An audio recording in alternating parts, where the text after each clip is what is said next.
Well, good morning and welcome back to the Broadcast Retirement Network. I'm Jeff Snyder and this is BRN AM for Wednesday, May 13th, 2020. And our top stories today, we're looking at retirement research where participants stayed the course during the pandemic and employers turned their attention and record keepers bolster their staff. Well, joining me now to discuss this and a lot more, Anastasia Krimkowski. She's the Associate Research Director for Cerulli Associates. Anastasia, great to see you again. Welcome back to the program. Oh yeah, my pleasure. So a lot's happened since we last chatted. We had talked about some of the research that you all had done, I think in the fall of 2019. And now let's fast forward. We've got this horrific pandemic. People are out of work. People are losing jobs. And as we talked about on the network with other guests, there's a lot of impact here to retirement savings. So what does the research at Cerulli kind of tell you? Sure. So you make a lot of good points. Where there's a lot of financial anxiety right now, there's a lot of economic uncertainty. And from a retirement perspective, we're always concerned that what's going to happen is people panic or they end up depleting their long-term savings to meet their short-term needs. And how do we get out in front of that, and how do we help people manage that? I think the cautiously optimistic news, based on what we've seen so far in the first quarter, is that so far, for the most part, retirement investors are not panicking. Even if there was an increase in activity in the form of call volumes and communications, or even an uptick in the number of trades, as a percentage of total 401k participants, most people are not taking action. They're holding steady. They're seeking advice and they're seeking guidance, but they're not necessarily making drastic changes. I think one other thing that will be important to keep a lookout, though, and that we'll monitor throughout the year is what are distributions from retirement accounts going to look like, especially with the CARES Act and things like coronavirus-related distributions, increased loan limits. Will people feel the need to draw down from their retirement accounts to cover short-term expenses? Again, from first quarter activity, I would say that our viewpoint is we're cautiously optimistic that people are finding other ways to manage right now without drawing down from retirement saving. And you're sourcing, I mean, I got to think when you're compiling, you don't have to give away the secret sauce here, but when you're compiling this is information gleaned from U.S. record keepers, maybe through surveys, et cetera, right? That you're kind of bringing this all together, and you would presumably this is first quarter, but you would, we're now talking in second quarter, you're going to continue to refine this and continue to look at the data because things could change over time. Absolutely. One thing was Cerulli partnered with the Spark Institute and DECIA to do a so-called pulse survey early in April that was directed towards retirement providers, including many record keepers. And then there are some large record keepers that publish their own data. Vanguard, Fidelity, Empower, Alight are the ones that come to mind, where they've been pretty open with what's going on in these accounts, and they're a great source of information as well. Yeah, absolutely. And great. I mean, this is the benefit of having millions of participant records on your platform to look at this information. And this is where it can be really meaningful, Anastasia, for policymakers, people on the Hill that are looking to continue to refine legislation and the stimulus plans. Absolutely. So let's talk about financial wellness for a minute, because when we last chatted, this was a huge topic and we're going to get to employers in our second and record keepers in our second segment, but this is a big deal. And now with, you talked about the CARES Act, and a lot of that was done because, people are really thinking about the right now. When you think about retirement, you're thinking about the long term, down the road. Maybe you're 5 years out from retirement, or maybe you're just a year out from retirement, or you're 20 years out from retirement. But now Americans, some have lost their job, which is incredibly unfortunate, and they're looking to how to pay their rent, pay their mortgage, put food on the table, just take care of their families. This has got to impact that concept of financial wellness. It does. And I think we were already seeing employers and financial wellness providers, even before this current crisis, put more emphasis on the short-term financial obligations that participants have and on immediate solvency. So more emphasis on things like emergency savings or the use of health savings accounts to make sure that you have enough to meet a deductible if you have a medical emergency of some kind. So I think this was already an area of growing focus. Now these financial wellness resources are getting more use than ever for those who have a program like this in place. And I think this is only going to accelerate that focus on short-term solvency, not just the long-term planning goals like, retirement or funding a child's education, something like that. I think it's also part of the growing shift in our industry from just offering investment advice and offering more kind of goals-based planning. And that's where there's a real differentiator that, maybe anyone can go out and pick a cheap target date fund or something, but what they really need is help managing things like, budgeting and again, meeting some short-term obligations and then setting long-term goals.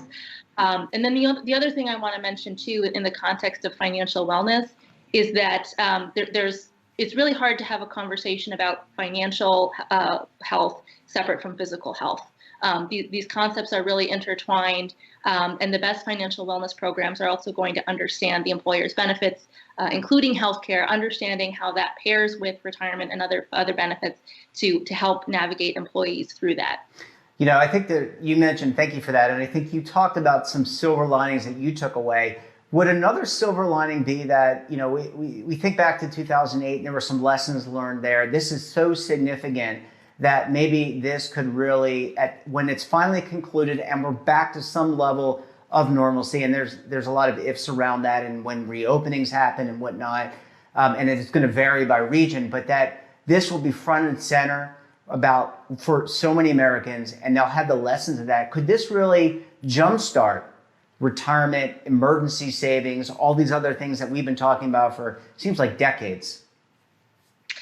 Yes, and in fact, I think it already has. And this might be a weird, it might sound weird in the context of, like you say, a lot of people being laid off and facing other hardships.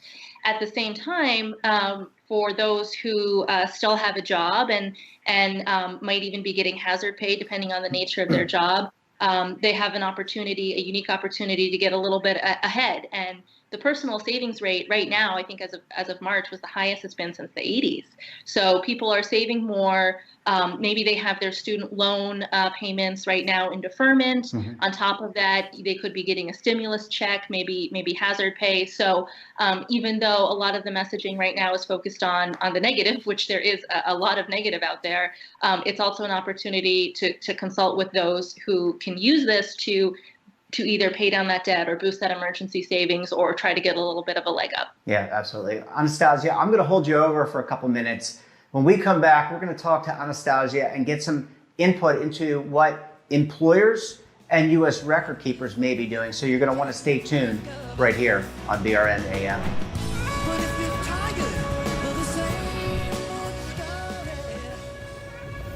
Imagine a new television network that will make you richer, healthier, and in control of your financial future.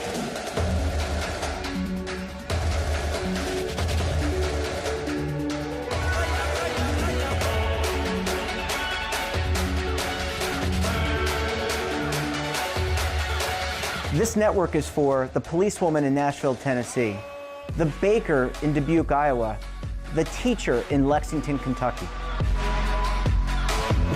We want to make the idea of savings and retirement culturally relevant. But what do you see as a defining issue of the midterms, especially for the smaller businesses? I mean, they are the lifeblood of the American economy.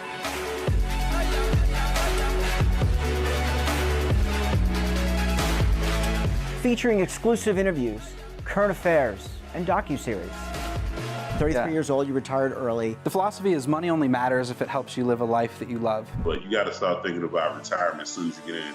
The Broadcast Retirement Network will drive very high engagement with premium partnerships. So this isn't retirement and savings for your parents or grandparents. This is for all Americans. And we're going to change the way you think about money.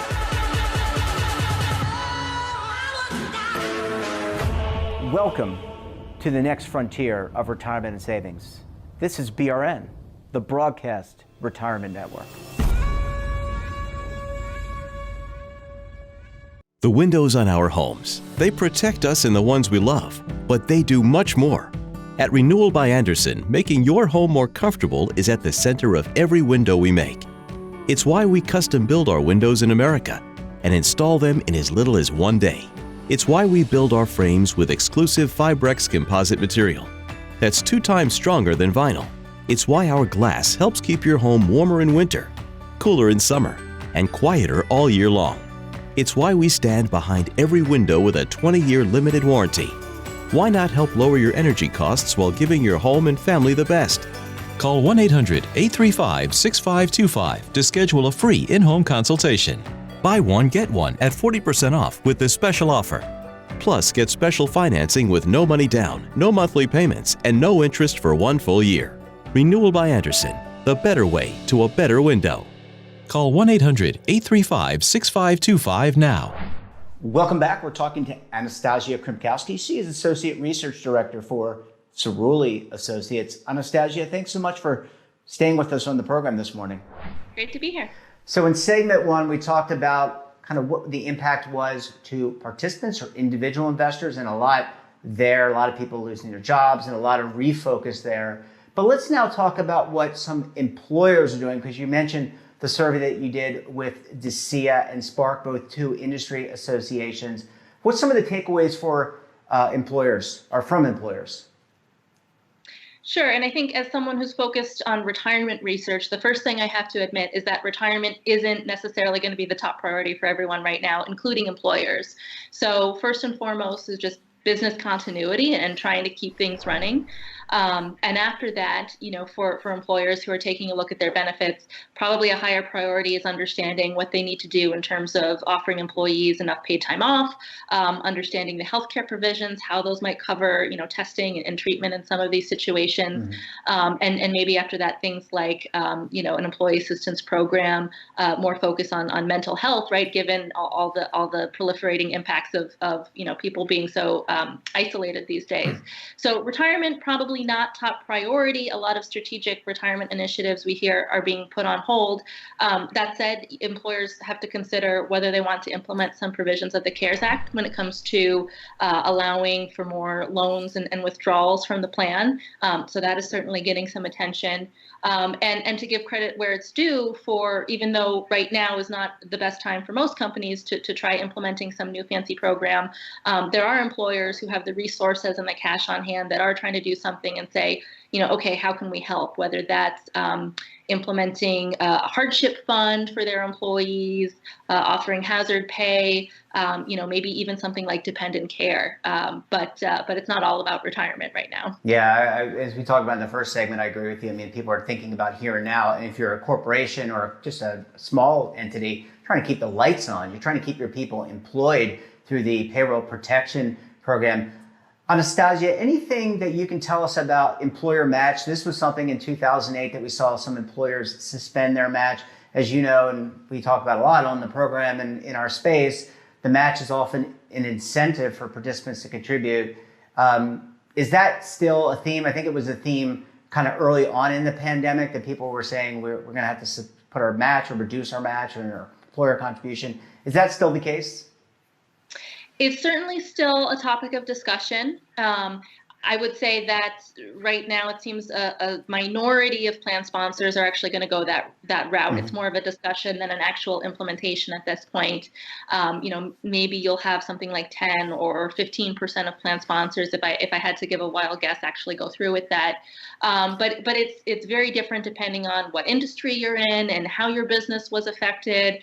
It also really depends to some extent on your company size and what are your other benefits obligations that you have to meet. So it's not a consistent story across the benefits universe. It really depends, from company to company and employer to employer. But that is on the table for some. Yeah, it's unfortunate, but I mean, look, you got to keep the lights on. You got to do what you can to keep people employed when you can, and that's the whole purpose of the payroll protection program. Let's talk about U.S. record keepers. I mean, there are great companies. You mentioned some of them at the beginning in the first segment. The A-Lights, the Fidelities of the world. The Prudentials. I don't want to leave anyone out. I'm just anecdotally. I know I'll get tons of phone calls about this. Why didn't you mention? But there are really great people at these firms that are doing a lot to step up and help clients in terms of your polling and survey information, what have you seen some of the record keepers do? And some of them have even waived some administrative fees. Sure. So, and that's a good point too. In terms of communications across the board, these firms are saying we're getting more calls, we're getting more website activity, we're getting more mobile app logins.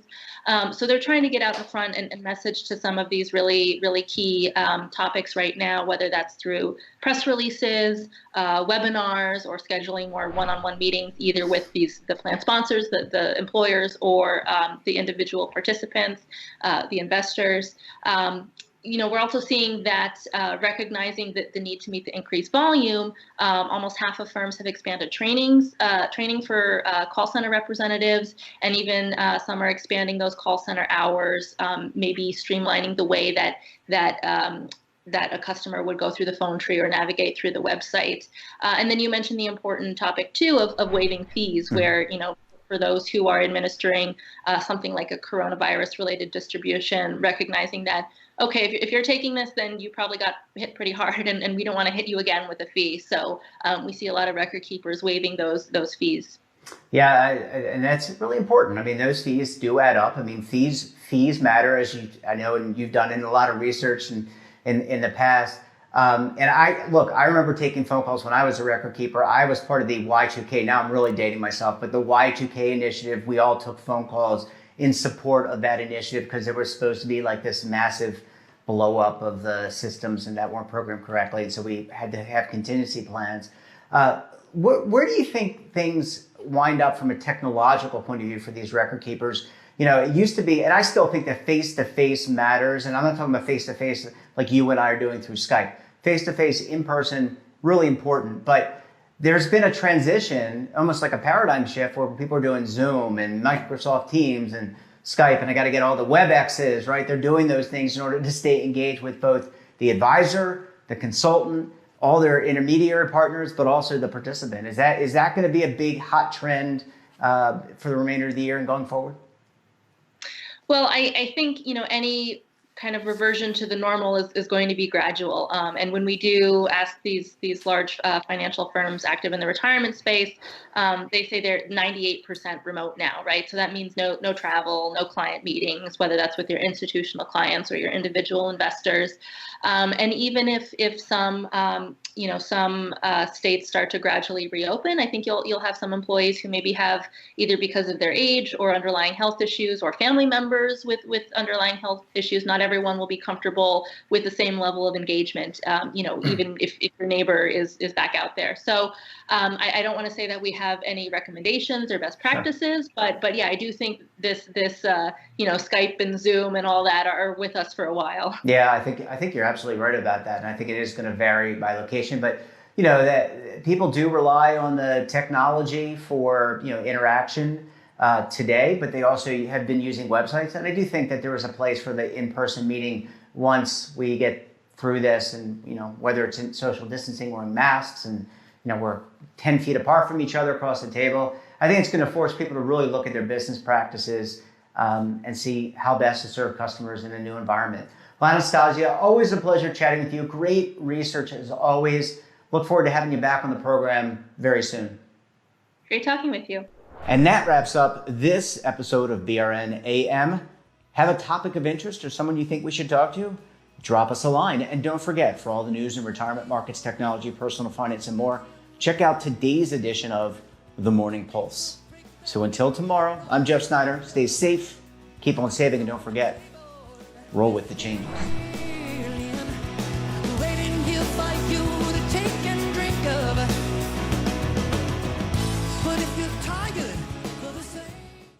Attention!